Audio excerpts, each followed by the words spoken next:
இந்த நாட்டிலே இந்த அரசாங்கம் 7 மாதங்கள் கடந்த நிலையிலே நாட்டின் பொருளாதார ரீதியாக என்ன மாற்றம் ஏற்பட்டிருக்கின்றது, நாடு எந்த நிலையில் செல்லுகின்றது, நாட்டின் உற்பத்தி திறன், பொருளாதாரத்தை வளர்க்கக்கூடியதான என்ன திட்டங்கள் செயற்படுத்தப்படுகின்ற என்ற விடயங்கள் தெளிவாக இல்லாத ஒரு நிலையிலே இந்த அரசு சென்று கொண்டிருப்பது உண்மையாக கவலை அளிக்கின்ற ஒரு விடயமாக இருக்கின்றது. நாட்டிலே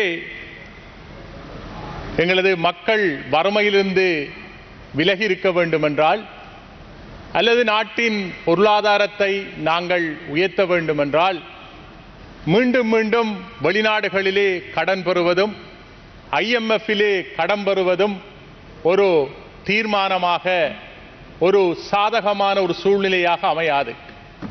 ஏனென்றால் இந்த அரசு 7 மாதங்கள் பதவியேற்று இந்த நாட்டின் பொருளாதாரத்தை உயர்த்துவதற்காக என்ன திட்டங்களை செய்தது, இந்த நாட்டிலே வறுமையை ஒழிப்பதற்காக என்ன முயற்சிகளை மேற்கொண்டது, முதலீடுகளை புதிய முதலீடுகளை இந்த நாட்டுக்கு கொண்டு வந்ததா, அல்லது உற்பத்தி திறனை ஏற்படுத்தி ஏற்றுமதி பொருளாதாரத்தை வலுப்படுத்தியதா என்ற விடயங்களுக்கு நாங்கள் கேள்வி கேட்க வேண்டியவர்களாயிருக்கின்றோம்.